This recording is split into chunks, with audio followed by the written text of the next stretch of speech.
Come ride the little train that is rolling down the tracks to the junction.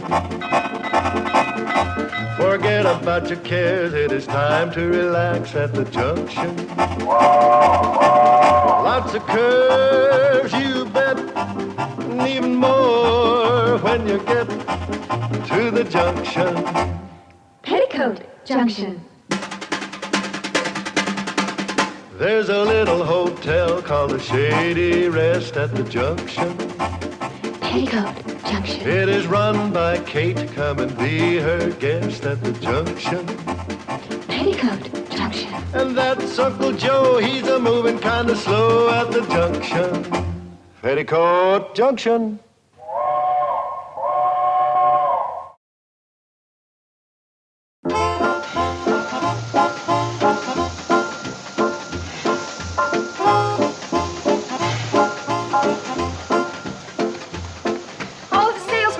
Charlie, and still no sign of Mr. Bedloe. He's gonna be a mighty surprised railroad vice president when he wakes up and finds out his train is gone. Kate sure had a wonderful idea to sneak out of here while... Boyd, are you burning railroad ties again? Gee, Charlie, I just burned the loose ones. Besides, we need a quick fire. You go tell your ma that if she can keep Mr. Bedloe asleep just 10 more minutes, we're on our way to Pixley. Will do.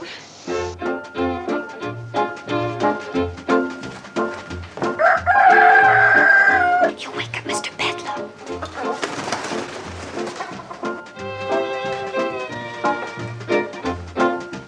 Everybody get on the train? Yes, Mom, but it'll be another 10 or 15 minutes before Charlie and Floyd can get up enough steam to pull out. We just got to see to it that Mr. Bedloe doesn't wake up before they leave. All aboard! That crazy bird. Phoebe, please, you'll wake Mr. Bedloe. Run get her a piece of toast. Oh, and hide Uncle Joe's Indian. He found it again. Not yet. Is he still asleep? Yes, but Uncle Joe's fussing around. He can't find his bathrobe. Well, I loaned it to Mr. Bedloe. And you tell him that Mr. Bedloe is sleeping in the bridal suite and not to disturb him. Will, Mom? Oh, Billy Joe, you start getting things ready so the minute Mr. Bedloe wakes up, we can quick serve him breakfast in bed and keep him there. But Charlie and Floyd and those salesmen ate up all the eggs. Oh, no. Oh, Betty Joe, go out and gather up some eggs, dear. Bobby Joe, you keep an eye on the upstairs. Okay, Mom. And you start cooking up some ham, bacon, and sausage, and try not to burn it. Burn it! Burn it! You keep your big beak closed except for eating.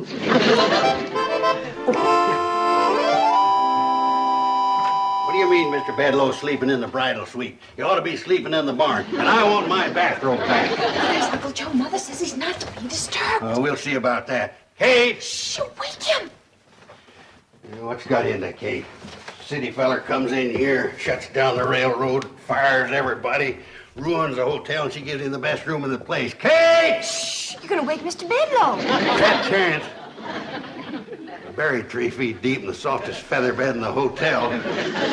Kate! Uncle Joe, please, you'll wake Mr. Bedloe. See, I want to ask you a question. I've got to take these to the kitchen there for his breakfast.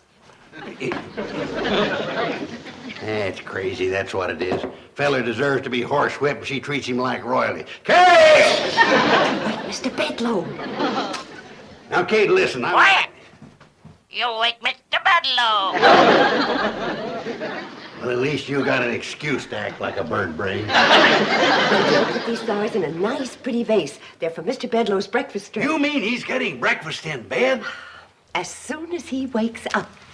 I ain't a hearing right. I can't be. Didn't he sit right here at this table last night and say he was shutting down the railroad? Yes. And won't that shut down the hotel? Yes. Well, then what in the name of blue thunderation? Mr. Bedloe's awake. He left his eggnog tray outside the door. Eggnog tray? Well, we served him hot eggnog last night about midnight. To get him to sleep. Now, you go help your sisters get Mr. Bedloe's breakfast up to him. I don't want him having to come down to eat. Oh, okay. Now, Uncle Joe, you sit down there and I'll explain all this. What is there to explain? Mean city feller comes out here and wrecks our lives, so naturally we give him the biggest, softest bed in the place. Eggnog at midnight, breakfast carried to him in the bridal suite like he was a groom, and then you... Kate, you didn't... What? You didn't marry that viper, did you? That's not. We're ready, Mom. Oh.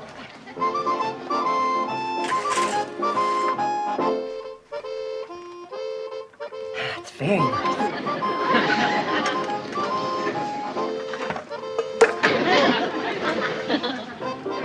Ham?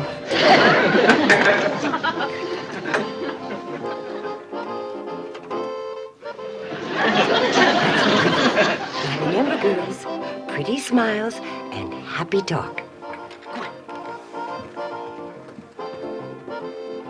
Ain't you going up and move his jaws for him so he won't have to chew? Joe, I'm doing everything for a reason. Now sit down and I'll explain. I know it looks like I'm being awful soft-hearted. Soft-headed. Before Mr. Bedloe can give orders for shutting down the railroad, he's got to get to Pixley. The only way he can get to Pixley is on the train, and the train is here. Now, if we... It won't work, Kate. I see what you're driving at, but it won't work. You can't keep the train here. It's got to go into Pixley to take those salesmen that spent the night here. Well, Uncle Joe... Now, your second mistake was in thinking you could change Bedloe's mind by being nice to him. Feller like that, you gotta outsmart, outthink. Uncle Yeah, Joe... I got it. We'll sneak everybody but him onto the train and send it on into Pixley before he comes down. Kate, you know, putting him in the softest bed in the quietest room and taking his breakfast up to him was one of the luckiest blunders you ever made. It's playing right into my scheme. Who's blowing that locomotive whistle? My guess would be Charlie. He's the engineer. He'll ruin all my plans.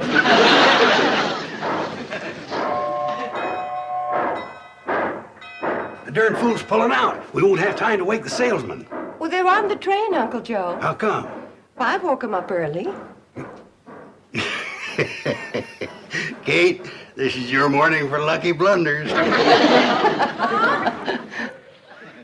Mom, it worked. We heard the train pull out. And now Mr. Bedloe can't go into Pixley. Your idea was brilliant, Mom. I knew it would work. Oh, well... wait a minute, girls. In all fairness, Uncle Joe had the same idea. That's true, girls. It's just that your mother got up first and beat me to it.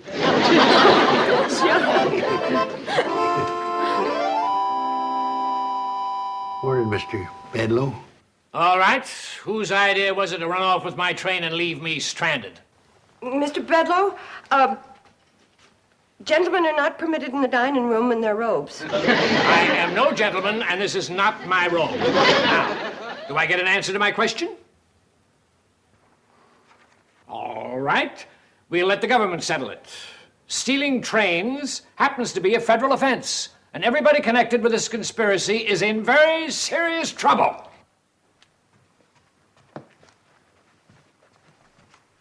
I hope this teaches you a lesson, Kate. Next time you get one of your crazy ideas, check it over with me first. I could have told you this would never work. Hey. What? Somebody's hid my Indian again.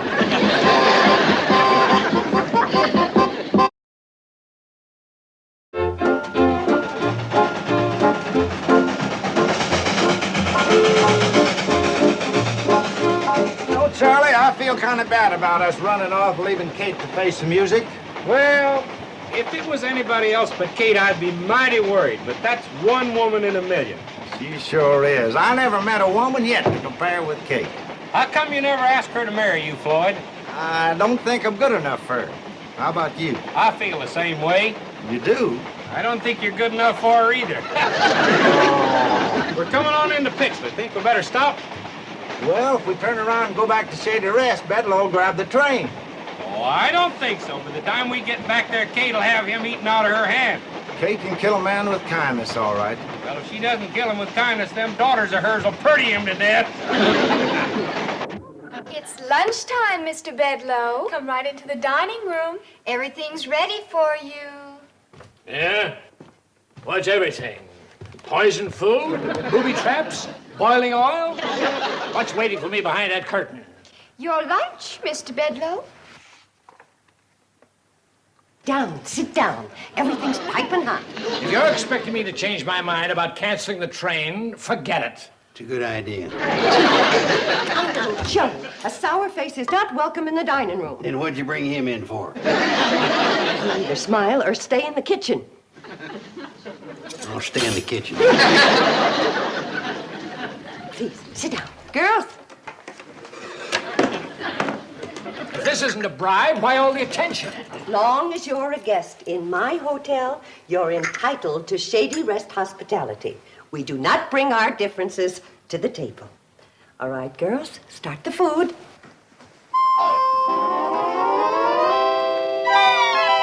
More coffee? More pie, Mr. Bedloe? More cake? How about some more homemade ice cream? This time, try my hot fudge on a sundae instead of strawberries and peaches. Oh, please, no more. I've never had such a meal in all my life. Oh, come on. I'll bet your wife cooks a better meal than this every day. Some women don't care about cooking. They're meant to just sit around and look beautiful. Now, don't tell me your wife isn't beautiful. She'd have to be to catch a successful, good-looking man like you. Oh, yes, let's go into the lobby where you can relax and listen to the entertainment. Entertainment? Just a little singing to settle the food. Nothing like music after a meal. What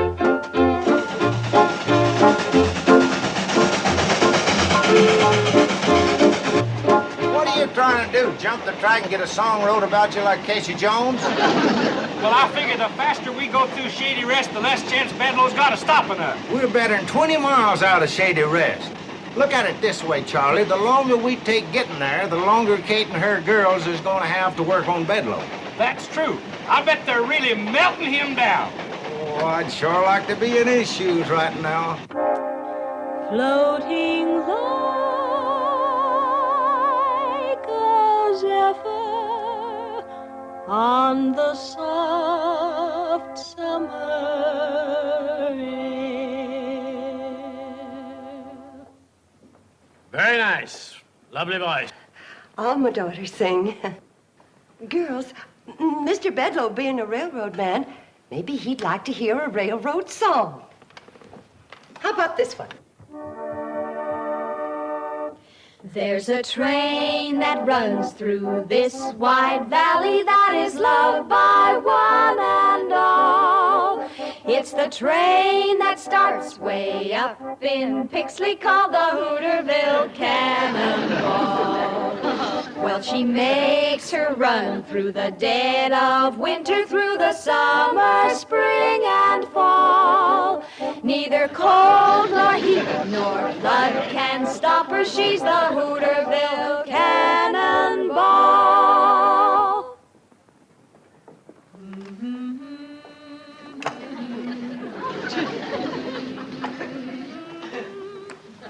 Yes, Mr. Bedloe. The folks in this valley depend on that train. It hauls the farmers' crops to market. It takes their children to school. It brings their supplies from town. And on Sunday, it makes a special trip just to take folks to church. When my 3 babies were born, who came screaming through the night to bring the doctor to my side? The Hooterville Cannonball. Her whistle speaks a language we all understand. To the children, it's a lullaby. To the young folks, a song of love. And to the old, a hymn of comfort. Mr. Bedloe, the folks in this valley haven't got much money.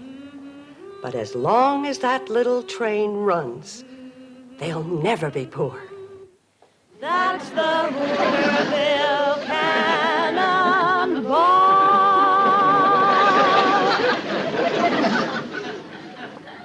Mrs. Bradley, I came here in anger, and you repaid me with kindness. I gave you bad news, and you gave me warm and friendly hospitality. You and your lovely daughters have taken the time and the trouble to explain what the Hooterville Cannonball means to you and your neighbors. After all of that, could any man say, scrap that little train? Just one. Me. The minute it gets back from Pixley.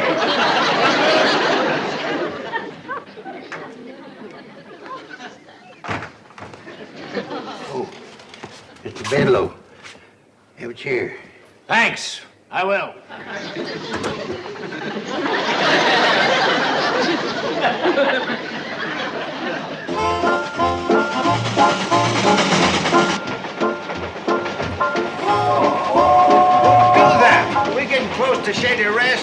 tip off Bedloe we're coming. I think he knows it already, Floyd. Take a look. It's Bedloe. Right smack dab in the middle of the track. Think we ought to stop? Of course we're gonna stop, you smokehead. That's one of Kate's best chairs.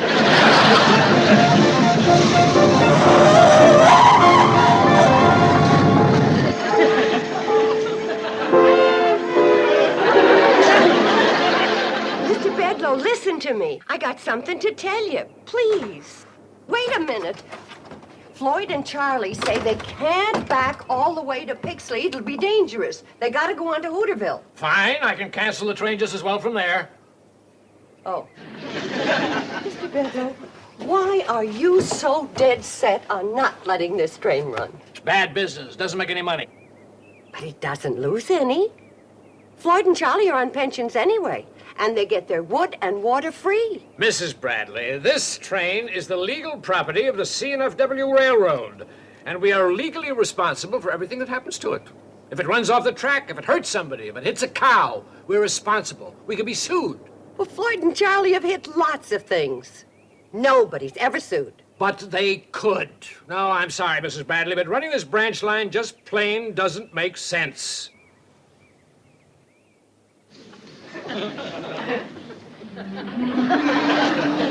Doesn't it make sense to help folks when they need it? Bring the doctor when you're sick.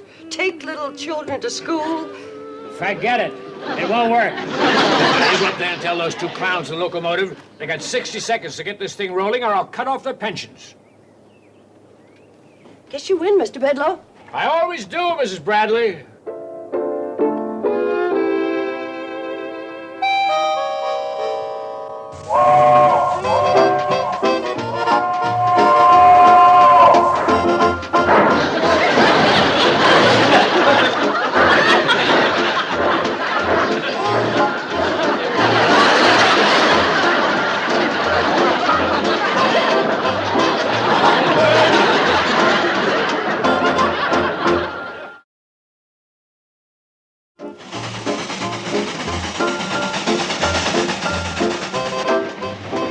You know, Kate, this is the first time you ever rode up here. And the last.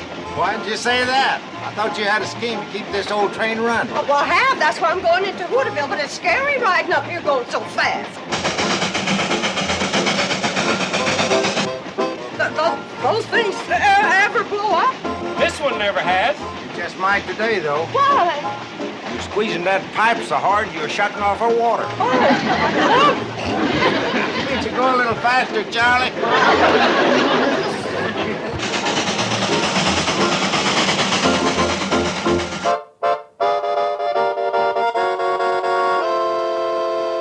Hey, I suppose you think that was pretty smart, my sitting in that coach while the engine went to Hooterville. No, I thought it was kind of stupid myself. I ought to knock you over that railing. You shouldn't have said that, Bedloe. No? Why not? Because it scared me. Wait a second. Sit down. Okay. That stupid train the only way to get to Hooterville? No, There's another way. that's right. You mean somebody can take me?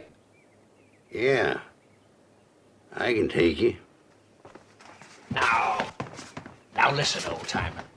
I didn't mean to yell at you. I know you're not in this with these other people. I can see you're an intelligent man.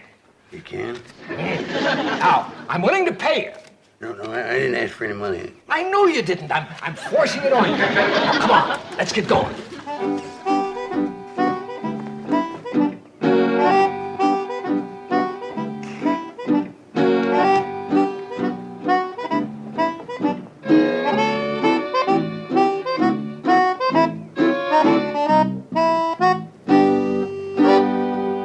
Hey, what is this? I thought you were going to take me to Hooterville. I am. We'll never get there before tomorrow if you don't walk faster. Walk? The only way you can get there outside the train. Well, why didn't you tell me? You didn't ask me. Let me have my money back.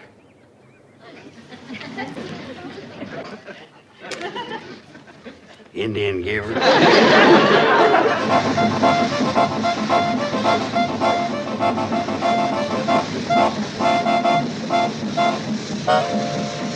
Hiya, boys. Hi, Sam. Kate. Oh, listen. Sam, I need your help. If we don't do something, Charlie and Floyd are going to lose their train. Well, I hate to tell you this, but they've already lost part of it. I don't mean that. Boys, you go on down and turn around and pick us up on the way back.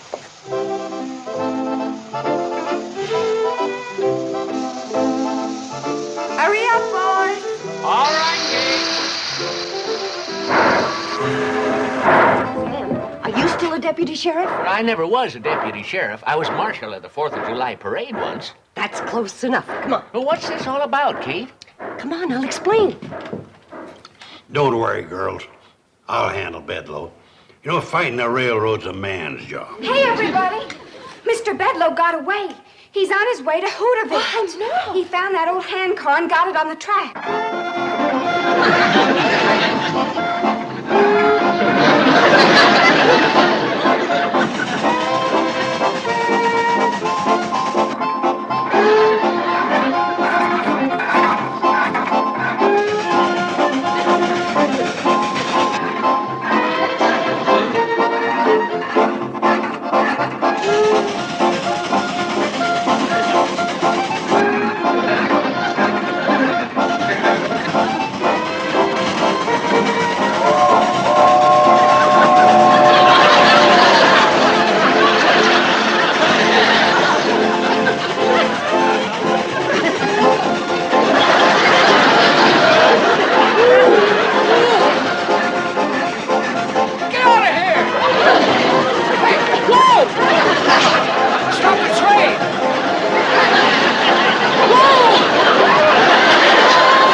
Is he hurt? No, he's just all pumped out.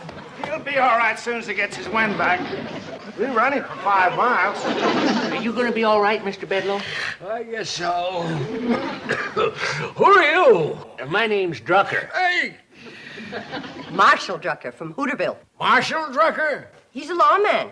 Thought you ran a general store. Yeah, I do that, too. Also publish the newspaper. Yeah, plus being the postmaster. And he's the mayor? Never mind all that. No, if you're a marshal, arrest every one of these people. What's the charge? Stealing a train. You mean Charlie and Floyd's train? That's my train. Oh, I'm the official representative of the C&FW Railroads. Marshal Drucker, do your duty. Yeah, be quick about it.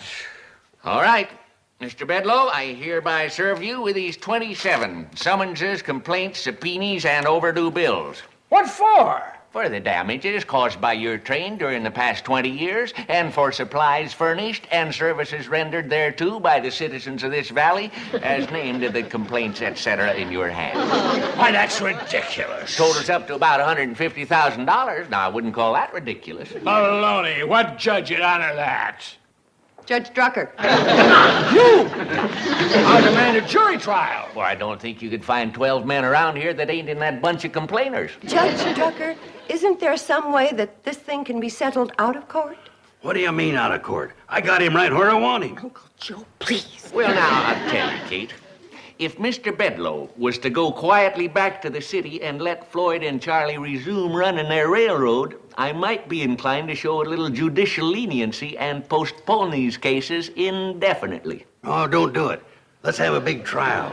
Lots of people. Be good for business. Well, Mr. Bedloe, what do you say? What can I say? You got me over a barrel. Well, come on, I'll back you into Hooterville. It won't be as fast as that hand car, but a heap less time.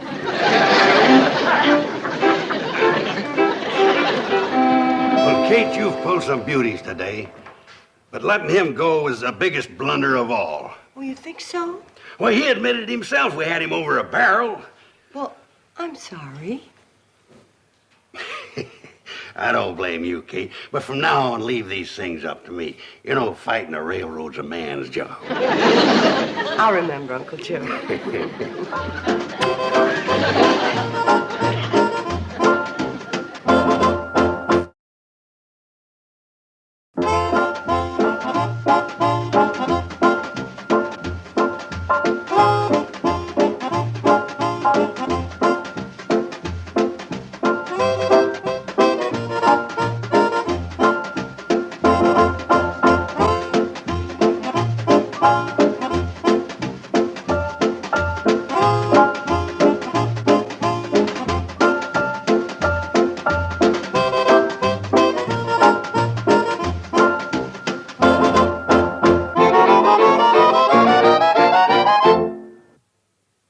This has been a Filmways presentation.